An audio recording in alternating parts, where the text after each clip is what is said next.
you ever felt trapped in a cycle of conflict, wondering if there was ever going to be a way out?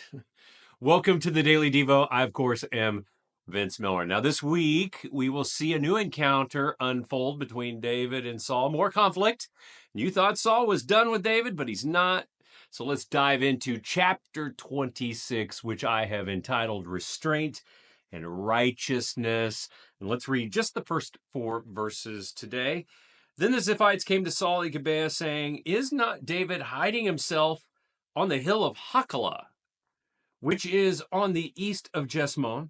So Saul arose and went down to the wilderness of Ziph with 3,000 chosen men of Israel.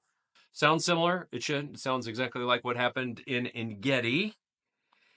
And with these 3,000 soldiers of Israel, he sought David in the wilderness of Ziph, and Saul encamped on the hill of Hachilah, which is beside the road on the east of Jeshimon. But David remained in the wilderness, just out of the reaches of Saul. When he saw that Saul came after him in the wilderness, David sent out spies and learned that indeed Saul had come.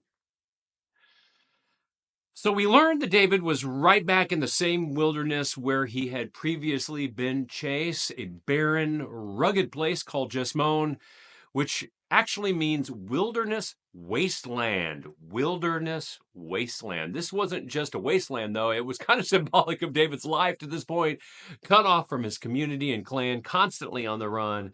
Though Saul had once admitted his wrongdoing outside of the cave of En-gedi, here he's right back to his same old stuff. Relentless pursuit of David with 3,000 chosen men, elite troops of Israel.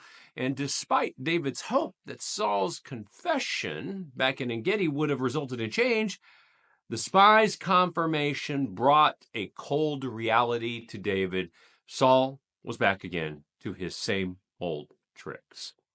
David, however, did not react or run in despair when he heard Saul's troops were encamped on the hillside.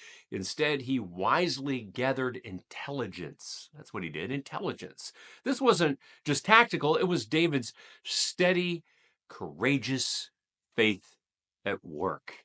David understood that advantage often comes not from sheer strength or emotional responses, but from seeking wisdom and practicing obedience and taking action with faith, even in the wilderness moments of his life. So, when you face repeated challenges or find yourself surrounded, don't let the pressure push you into impulsive decisions. Just pause. Pause for a moment. Seek wisdom. Practice obedience.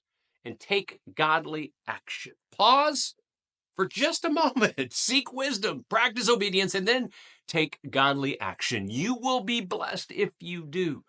The impulsive response often results in bloodshed and leaves you living with a lot of regret in your life. Love you guys. Pray this has blessed you. If it has, share it with someone else, and I'll see you right back here again tomorrow.